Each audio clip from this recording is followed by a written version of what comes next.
welcome officially to the RBL Media Podcast. I am thrilled today to be chatting with Tiago Faria. Did I do it? Awesome. Perfect. Yes! Incredible. I have a million questions for you. And I would love for you to just give us a brief introduction to who you are and what you do so that the audience can also get super excited for the conversation that we have coming up in the next hour.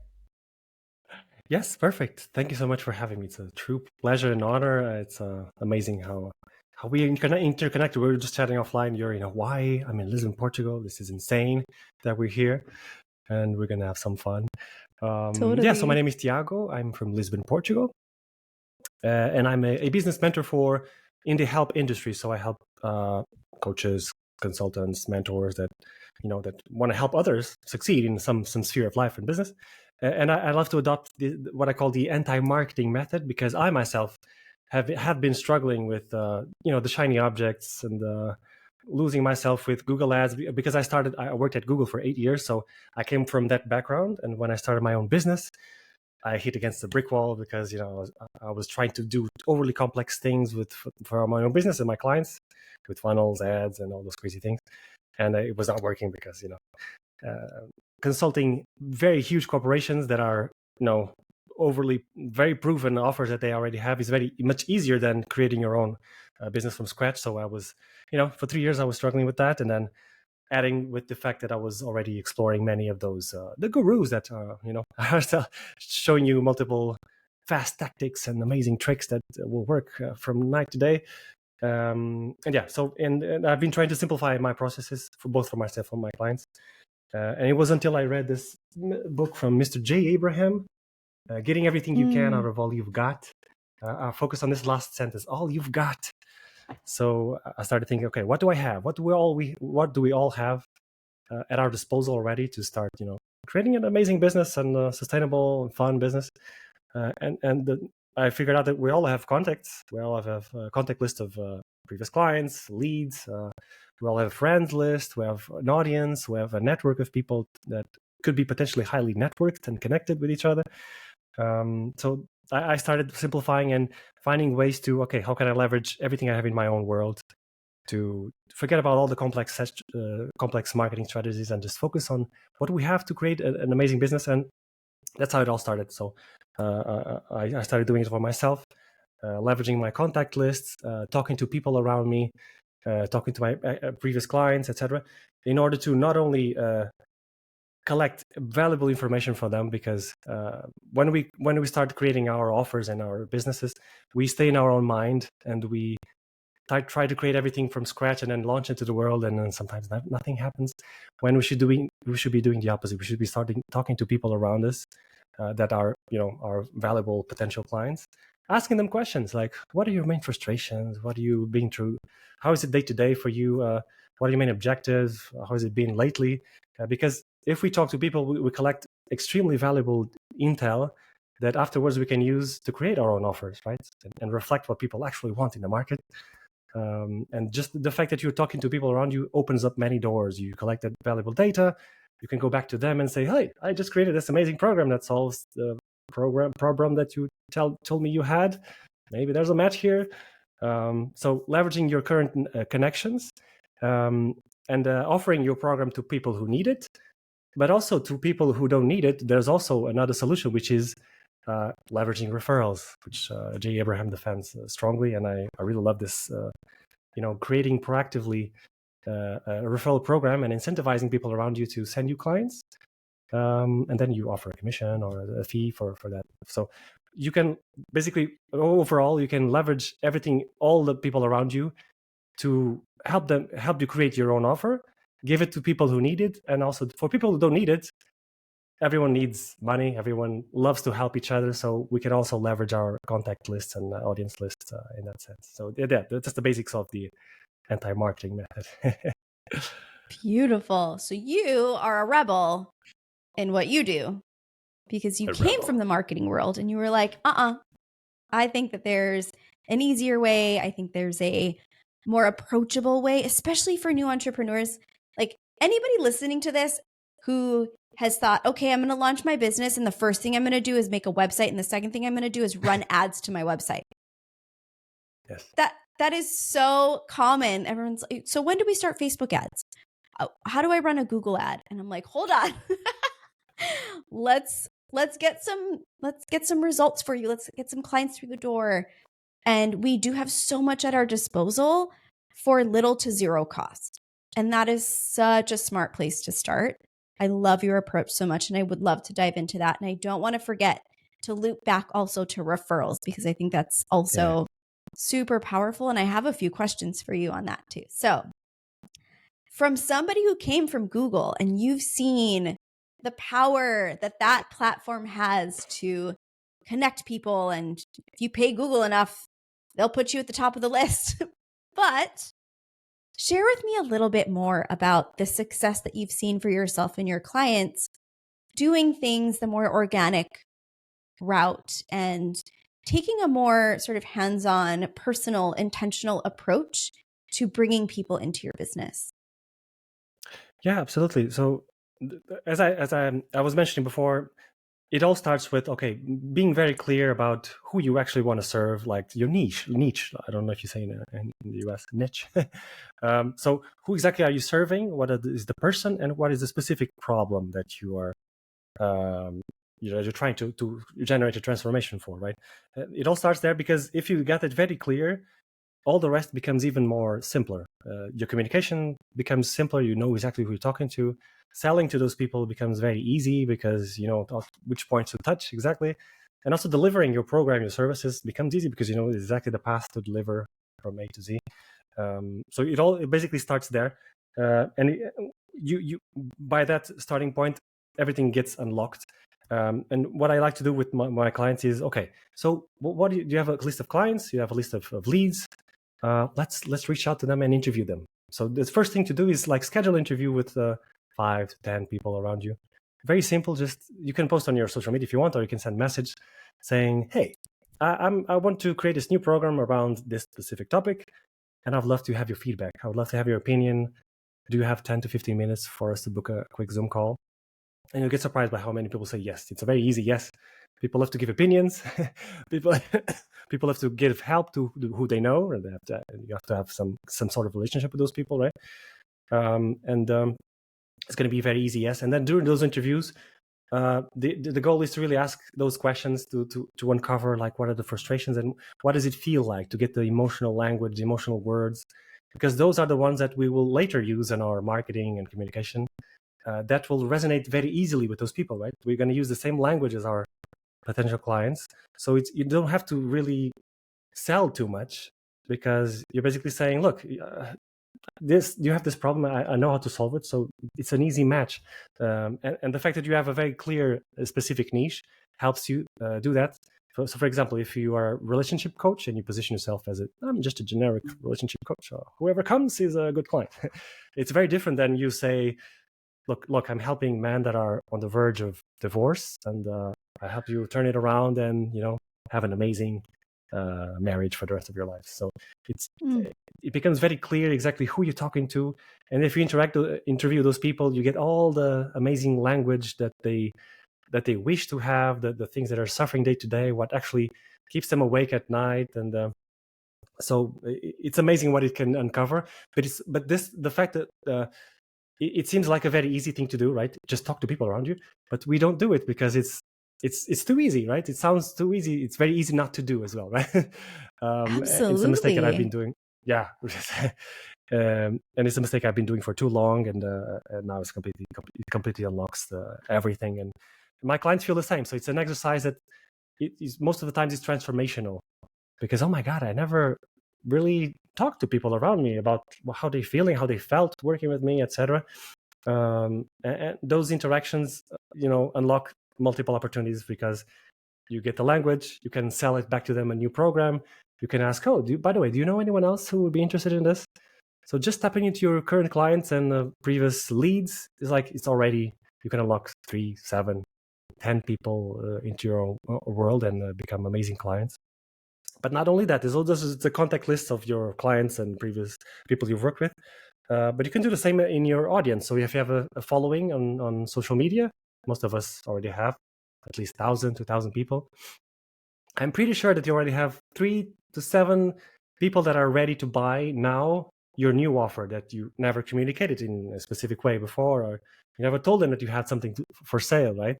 And the way I like to do it is using those kind of hand-raising posts where you say, I'm looking for like 5 people who want to reach this goal. So if you're this, this, and this, like if you have those specific characteristics that qualify you for a good client, then just send me a message or comment below some word, and that gives you the excuse to start conversations again, like talk to people. And then you can uncover through chatting, like, oh, so what do you make for problems? What have you been trying to do that didn't work? And then it's an easy way for you to then, okay, after that conversation, you can bring her to your own world, have a video call, show your program, sell it to them, become clients, and then leverage referrals again. Even if the person says no, referrals are always there, for you to help you make business. Either way that it happens. So if the person says no, okay, I totally understand this is not exactly for you, but by the way, do you know anyone who this would be a great fit? I actually have a referral program that would, give you a commission. So there's all these things that we could play around using everything we have at our disposal, but just leveraging it in an intentional way, right? And be very strategic about the way you approach people, and don't take no for like, okay, I'll just lost this client, screw this. No, just take it as okay, it's not a good match for this person, but maybe she knows someone who would be interested. And this positive approach really makes your business start growing faster without the needing I love that. Yes. I love that it seems that you have a very sort of formulaic and simple approach to business growth. And it can be applied to anybody, any industry, right? It's that sort of like essentializing to the things that you have already, the things that you need most. And what I love about that interview process is you're so right. We often operate in these silos where we know what we know, and we think that we can describe the problem because we've probably gone through it and we've studied it, and we have all of this language that we use to talk about it. And oftentimes that language loses people because we're using terms that they're not familiar with or that they don't resonate with. Or yes. There's a coach, I think this is James Wedmore, that says this. I could be wrong. And he says, sell them what they want, give them what they need. Yes. Right. And that's like using their language to connect with them, to create that sort of relational dialogue, or I guess if you're having a conversation where you can say, like, instead of, do you need to, I always use fitness as an example because I think it's fairly relatable, right? And I used to be in the fitness space, and we used to teach high intensity interval training, which if you have no idea, if you're just like, I just want to get healthy, and you're like, cool, are you ready for high intensity interval training? And they're like, right? Like, whatever that is, I don't want to take it. Like, yeah. So I love that approach. And something that you said was really, really, it really resonated with me from a content creation perspective, because something in this web design world that took me so long to wrap my mind around was, why can't people write copy for their own business?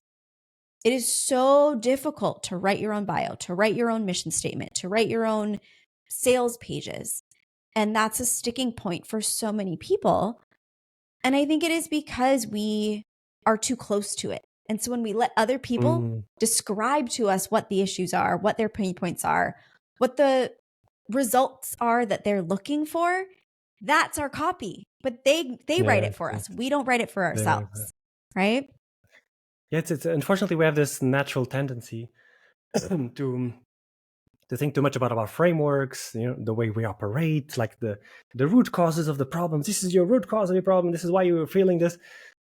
But when we should actually we should use that afterwards in our programs, in our services, helping actually people. But before that, like you said, we need to go exactly where they are and talk to their, have the conversation they're already having in their minds, right? What keeps them up at night? What, and the most essential key that I think it will be very helpful to drill down now in this conversation is that we should focus on a problem that the person is experiencing, a symptom, an actual something that she's experiencing now, and a now problem, not like one day I'll solve this problem. I don't know. It has to be something that they want to solve right now, urgently, because those are the problems that people are willing to pay well for and are willing to say yes for. And if you talk to that exactly that specific problem that you're feeling, they will listen to you. Like, I'm exactly in this situation. Tiago understands me. And if he understands me as well as he's showing, it means he's capable of helping me solve this problem. Do you have any examples of that? Yeah. So I was actually thinking about it. So like the example of someone that wants to, if you create a program about losing weight, since you talked about losing weight or fitness, etc. If you say, look, I'll help you lose 10 kilos in the next 3 months or something like that, that kind of messaging is already very generic, and people don't actually believe it that much because they've tried so many things before. It doesn't work. It's one day I'll lose those kilos, and I don't feel like doing it now, And it's a very easy to say no because they've tried many things before, or they don't believe it or whatever, and it sounds very generic, right? Versus if you try to tackle to a now problem that they're facing. So imagine they're overweight. They might be having some other issues that are related to that. Like, for example, they have some severe back pain or some knee pains that doesn't allow them to go upstairs, or they cannot just become their own daughters, babies anymore because of the back pains. If we find out, okay, what are my people suffering with daily that keeps them up at night, and they feel, I need to solve this right now. Those are the problems that we should be going after. And you only find it out by talking to people, right? By interacting with them and asking exactly what are the main frustrations and how does it make you feel? Can you describe it to me a bit more? Asking those probing questions is how you extract the emotional words and imagery that will work very well in the future. And if you talk to 10 people more, you start seeing maybe a pattern of those symptoms. Okay, this is the way to go. Or you find a very specific symptom that 1 or 2 people are feeling, and you feel, okay, this is exactly the way I want to go. And maybe more people feel the same. Yes, I think the key to creating an amazing offer is finding that now problem that people want to solve right now, right? And that they're willing to pay very well for it. Yeah, that's phenomenal advice. And I also love what you said about, you're talking to people looking for patterns. I think that's a big thing. And taking the time to just reflect, after a call, oh my gosh, this is the 3rd person this week who has said this. Perhaps I could weave that into my messaging. And you also said, just because somebody said no to opting into whatever paid program or service you might be talking to them about, doesn't mean that was a total loss, right? They also could be giving you language for your messaging. They also could be a great referral partner, as you said. And something that a question I have for you in terms of referrals. And they also can give you objections that you might have to solve later on, right? Like, this maybe people are stopping here because they don't believe in a specific process, or they don't like to do the specific steps. So I need to, by design, remove that objection in my own offer. That's another win. Absolutely. Sorry to interrupt. No, not at all. I think that's great. And it's something that we often talk about, like, where are people falling out in the funnel? What loses their interest? And if that piece of the funnel happens to be on a call with you, it can be difficult for us to look back and, ask, like, what did I do wrong? You maybe didn't do anything wrong. Maybe they weren't the right fit. But it is worth reflecting and saying, like, what could I offer that would help somebody in this situation to turn that into a yes? And I think that can be a sticky place, right? Because we don't want to try to solve everybody's problems and be a yes for everyone. Some no's are very healthy. So what are your thoughts on sort of understanding your niche well enough to know that, I feel confident in my offer, confident in my service, and yet being flexible to sort of listen to pain points and make adjustments as needed? Absolutely. I think that's crucial. And the offer you create for the first time is not going to be the offer you'll have in the next 6 months, 1 year, 5 years. It's a constantly mutating, because once you bring people through the process, you will see flaws in your process, in your systems, in your frameworks.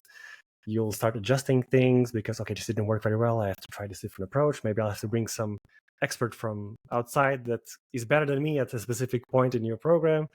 And you start seeing exactly where people are starting to clog, starting to, in all programs, we always have a specific place where people struggle a bit more. So, and you'll find that only by working with them. And then you have to be very intentional again on improving your offer as much as possible to make it easier and faster to generate results, because in the end we're in the results business, right? This help industry, we're in the results business. We need to generate results to people, otherwise we're not going to get testimonials, we're not going to get success cases, we're not going to get referrals that as much as we want, and it's hard to keep a business, a sustainable business in this industry if we don't generate results. It ends up, things go badly, and you just really need to focus. And this is something that's not too discussed in this industry.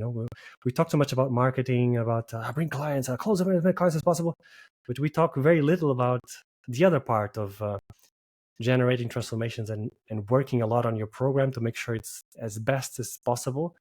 Because if you have that, you can be terrible at marketing, but those clients that go through your help, they will be amazing advocates. They're like, oh my God, yeah, this is amazing. I want to work again with you.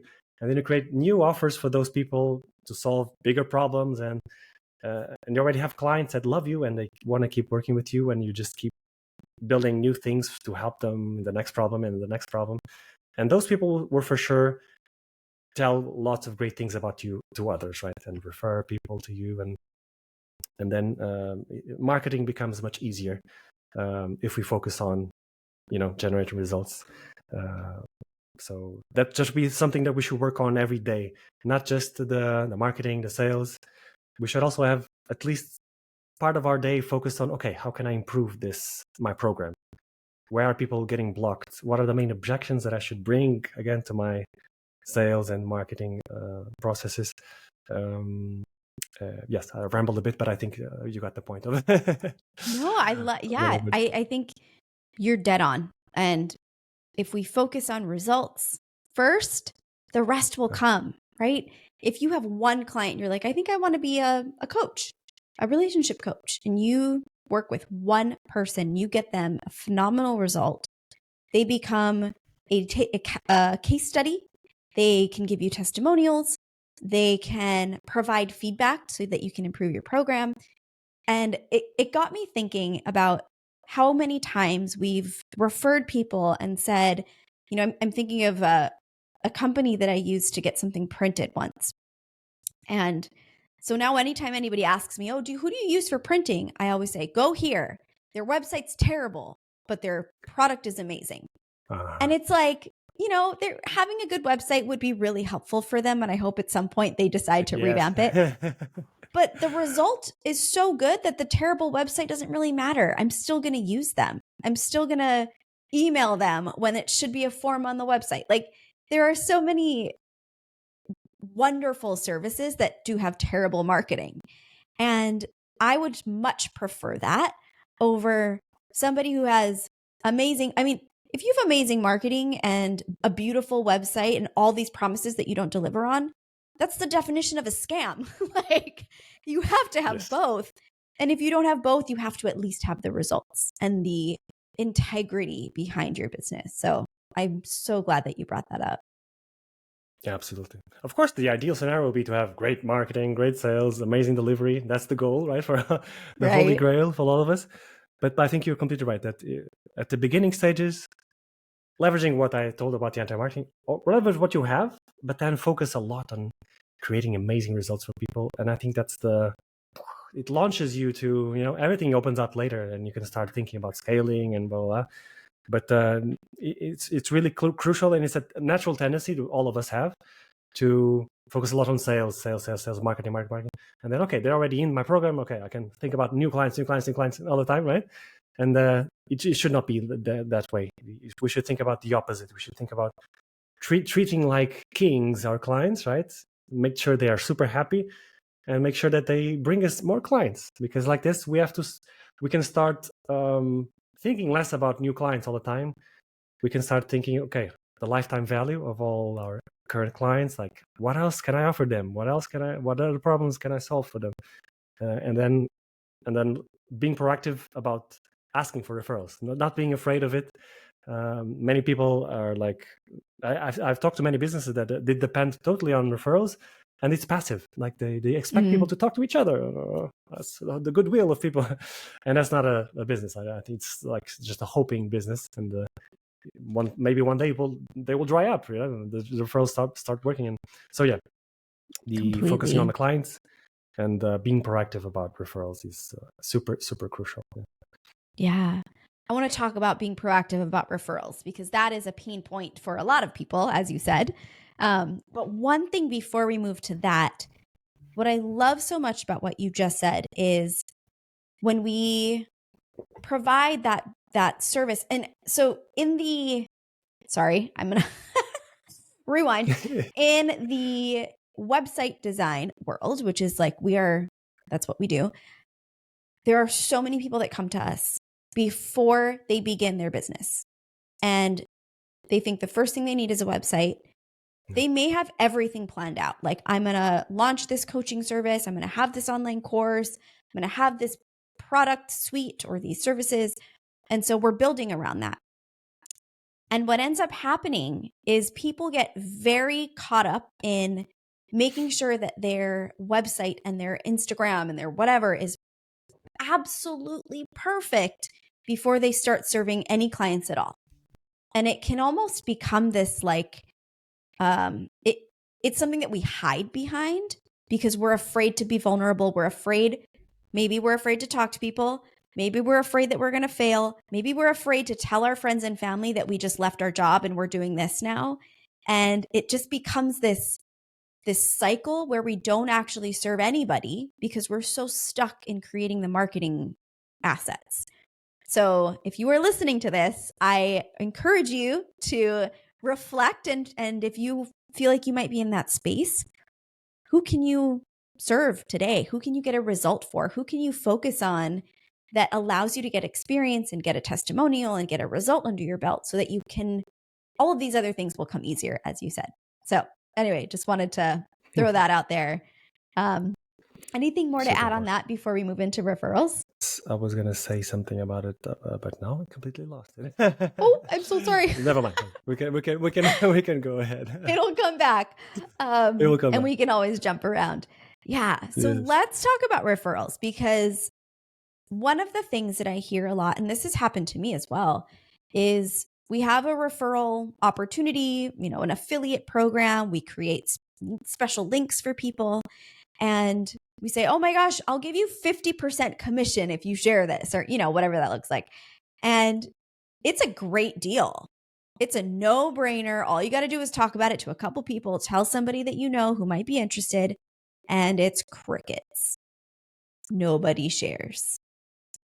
What is your experience with that? And what are your thoughts around having a more intentional and more active referral program? Yeah. That's a great question, and happens a lot indeed. I think the first thing to think about is, okay, who do I have an active relationship with? Okay, so it cannot be just random people on your network, like an Instagram friend or a Facebook friend. It has to be someone that you've have an established relationship at some point. It could be a client that you have, or a previous client from before, friends, or somebody you're networking proactively already for a while, and like you said, for you to be able to get the attention of the person. Of course, you cannot just say, "Look, I'm going to give you money if you give me some clients." No, you have to start thinking about, look, for example, with clients, like remember how we worked before. How did it feel after we worked together? What was the main results you've got? How did it make you feel before? And your clients will tell you something, and then you can follow up with that and say, that's great. So do you know anyone who would also benefit from those results that you got? Like, remind the person that, the benefits of working with you. And then, but like this, you can start, slowly capturing the attention of the person because she's already connected. And you also have to help the person to think a bit of who Mm. could they refer to you? Because most of the times we don't have it on top of our mind. Like, I don't know, I have to think about it. But if you start making a brainstorm with the person, let's think about like your friends, or do you have any association that you do go through, or some networking group, or your previous jobs, or you make a quick brainstorm with the people, with the person that you're talking to, in order for them to be more think a bit about it. Otherwise, they won't think about it and just goes through. And of course, mention that you have an amazing incentive for them if they bring a client.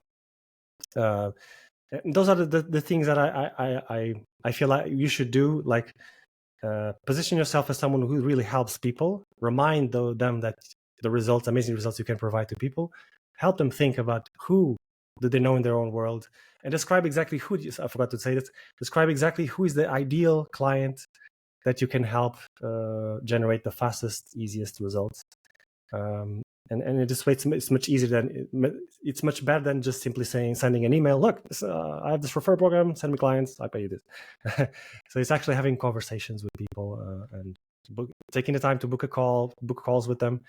And of course, not only the clients that you worked with before, people around you, but even if you like we said, even when you are talking to a potential client that doesn't know you, and imagine the person says yes to your program, that's the perfect timing already for you to also say, oh, that's awesome that you're going together. By the way, do you know anyone else will be interested in this?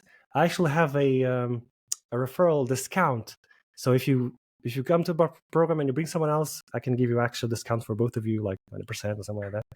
And that is already a way for you to gain the habit of systematically asking for referrals in the perfect timings where people are more warmed up and looking forward to working with you and knowing exactly what they will get.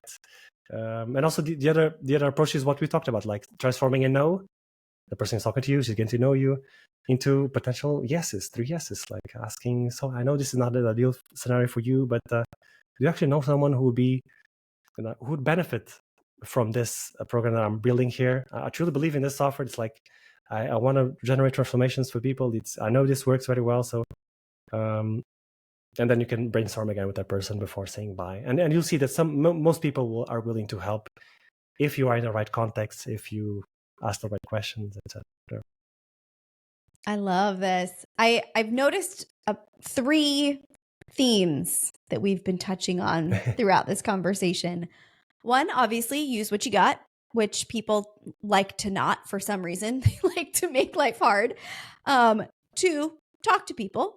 At this point, Yes. people also don't like to do that for some reason. I do think it's that sort of fear of vulnerability. And once we start to have these conversations, everyone gets easier and easier and easier. And it's just a matter of like, start with the first few and get a little uncomfortable and realize that it's actually not that bad.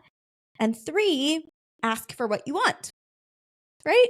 It's like, Yes. We've all heard ask for the sale, but you can also ask for the language, ask people what their pain points are, ask people what they want results in, ask people for the referrals, the right referrals for you.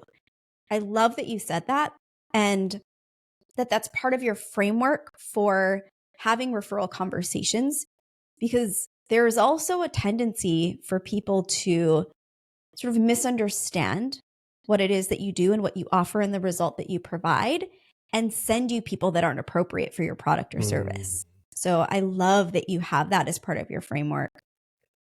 Absolutely. Yeah. Otherwise, it's going to be a bit more of a waste of your time, right?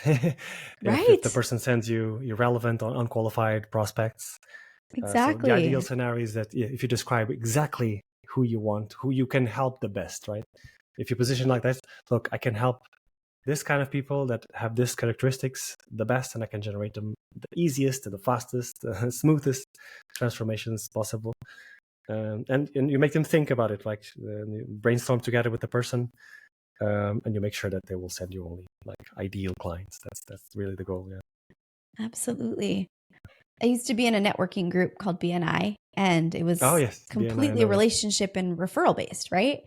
And so part of the meeting was to go around and you have a minute or so to say, like, who do you know who XYZ, right? And it's like, you identify your perfect referral partner or your perfect referral client and describe that to the group so that they can very intentionally connect you with people that might be a good fit.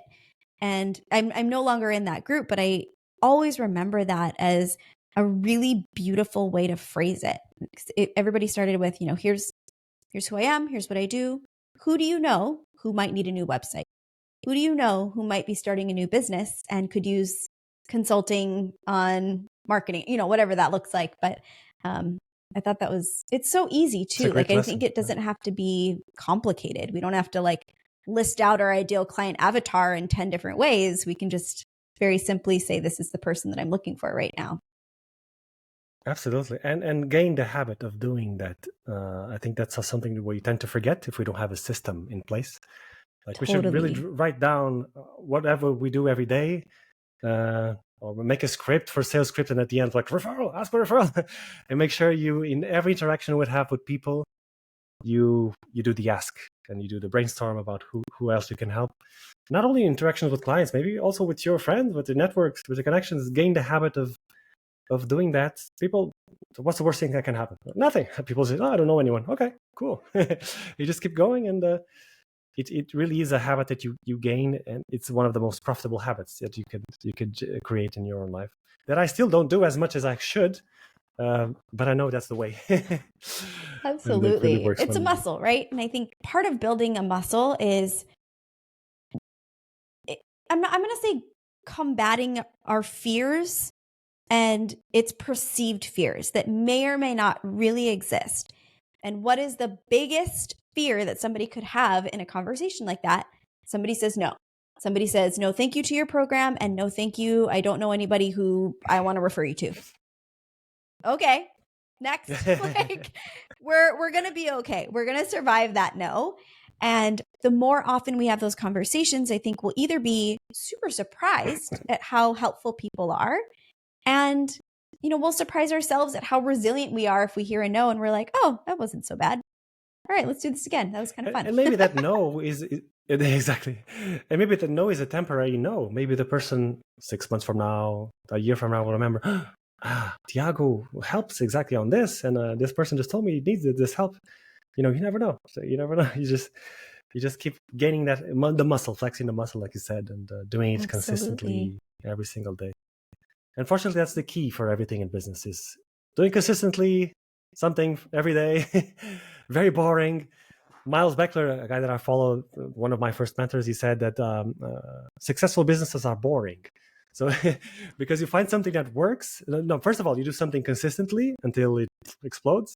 And then you find something that works, and you double down on it and just keep doing what works. And it's completely true. Of course, then you can be creative and do other things. Once you figure out something that is working and create systems around it and make sure it's working on its own, then you can be creative. But until then, us as entrepreneurs, we're creative creatures, right? We always want new things. Oh, this is fun. This is more fun.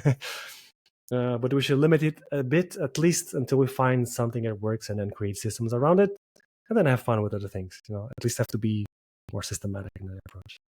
Absolutely.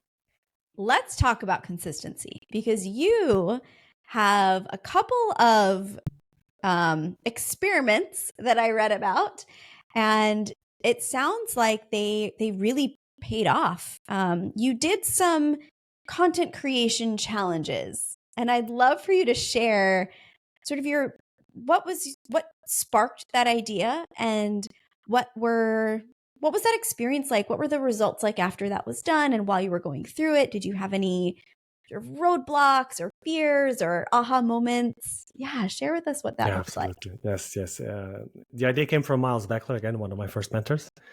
And the concept is like, do something for 90 days that you don't like to, but you feel that is a necessary skill to gain, until you become just good and forget about all your fears. And it's actually true.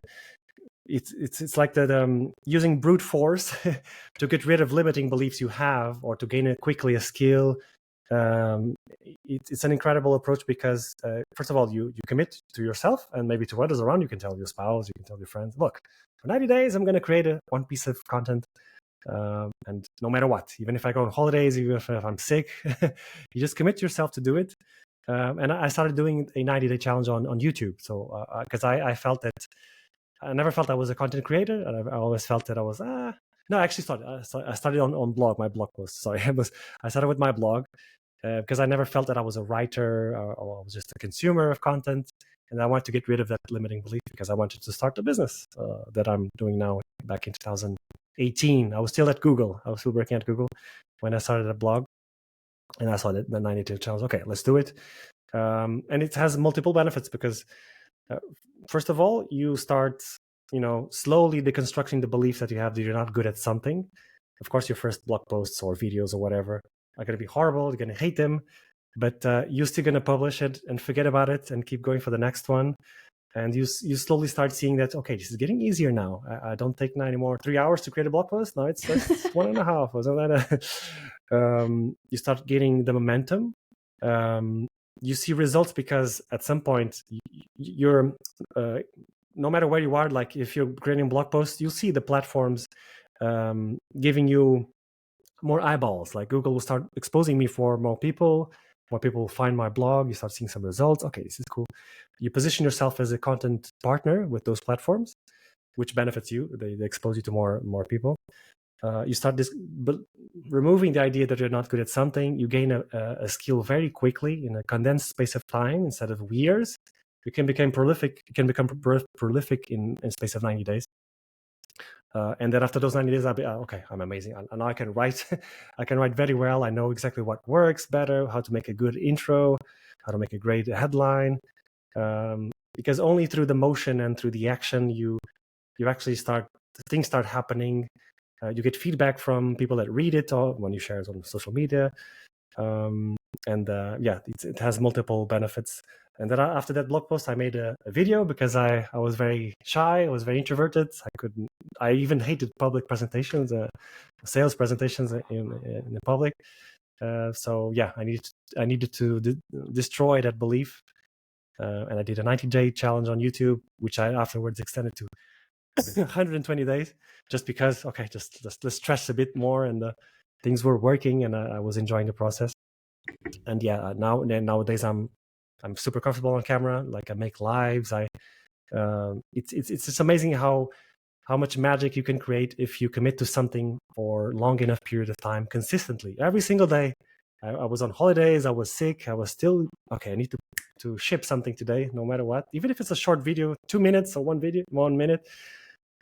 Just ship something because you'll feel the sense of accomplishment. You did something good, that you progressed, and at the end of the challenge, you'll have a huge library of content that you would never think you would ever create, and it's there, like it's published, it's out in the world, and you feel proud of it, and then it opens up so many opportunities. You start getting more traffic, people notice you more.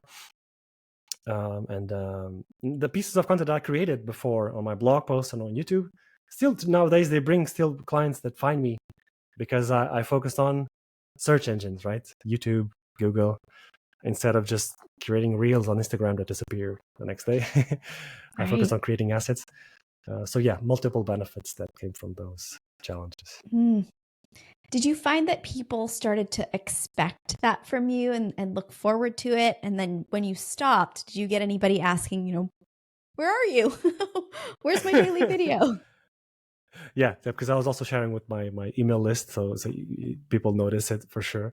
And then one thing that I forgot to say is that, especially with video, I was in the first 30 videos, I was forcing myself to be something I was not. I was trying to be something, like showing myself as an authority. I'm someone bigger than I am now. And at some point, someone commented on one of my videos saying, "What, Tiago, why are you using in Portuguese we have informal and formal way of saying you, like tu or você?" So, and I was using the formal way because I was, I'm in the business, so I have to talk formally to people. And someone asked me, "Why are you using that? It's like so distant, why are you doing that?" And that made me think, man, what am I doing? I'm not being myself, and I'm not talking exactly to the persons that I want to be talking to. So in the next video, I opened up and I said, "Look, I'm talking to you right now." And I started using the informal way. This is the kind of person I want to help. and this is how it's going to be from now on. And I slowly started finding my voice, started being my genuine me, bringing my best self to the video. And it was from that point onwards that more opportunities start coming, because the more you are yourself, the more you are more authentic, the best it is for when you're creating content. It really attracts much more people. And it's easy for you because you're not forcing yourself to be something you're not.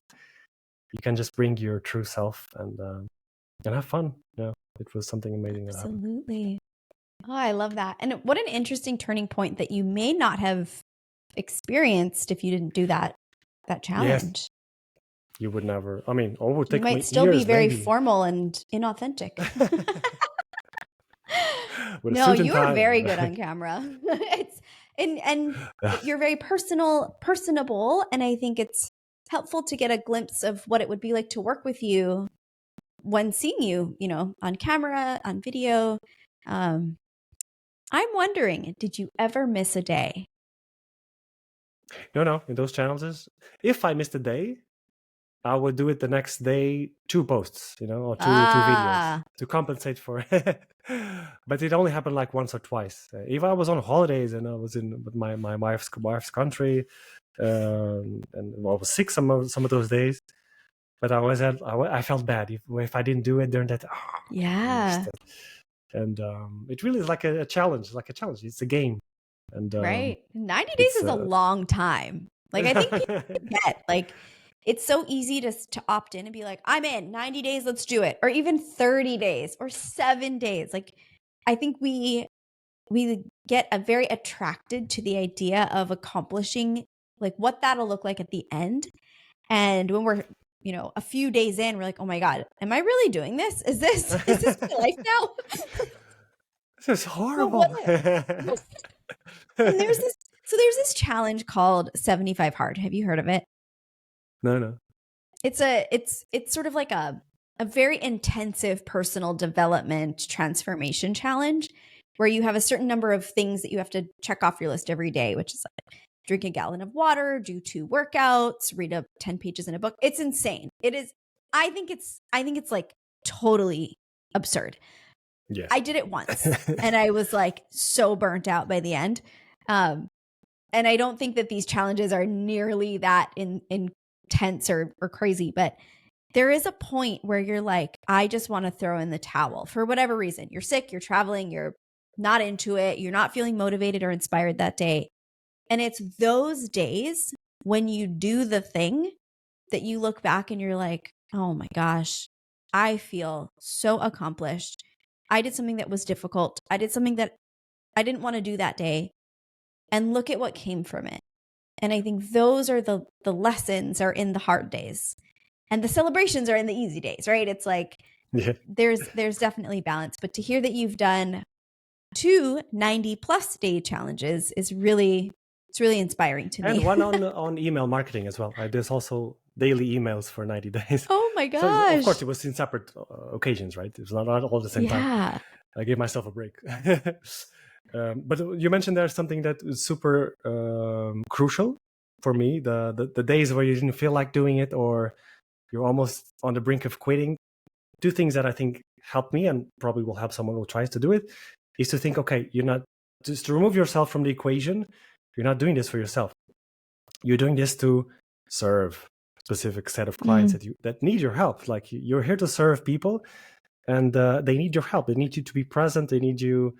You never know which kind of content will resonate the most with them and make them change their perspective, their way of thinking. And I should be doing. Sorry, I should be doing this. I should talk to Tiago. I should do something about it. So think about the clients who you're serving. You're here to serve, and I actually put a sheet of paper when I was doing it. Like I'm talking to Tiago, whoever it was.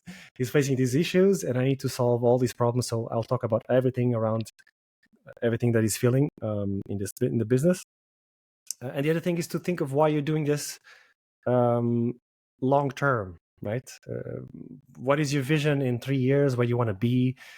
Not just a number of like a revenue you want to achieve, but the life you want to obtain, the kind of the life you want to live in the future.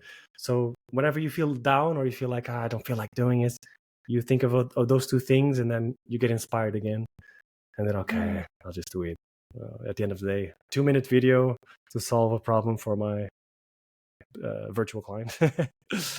And I think those were very helpful for me. Yeah. I love that. It's super inspiring. I am considering, I'm going to say I'm just considering doing a similar challenge, because I'm the same way. Like, content creation to me is a sticking point. And the more that we can practice actually doing the content creation in whatever form that might be, video, writing, podcast. I think a podcast, exactly. It allows us to, I think the biggest takeaway is probably the confidence that we can, right? Yes. It's like, yes, we all have the ability. We think we might not be that good at it. We might be slow at it. Over time, those skills get sharpened.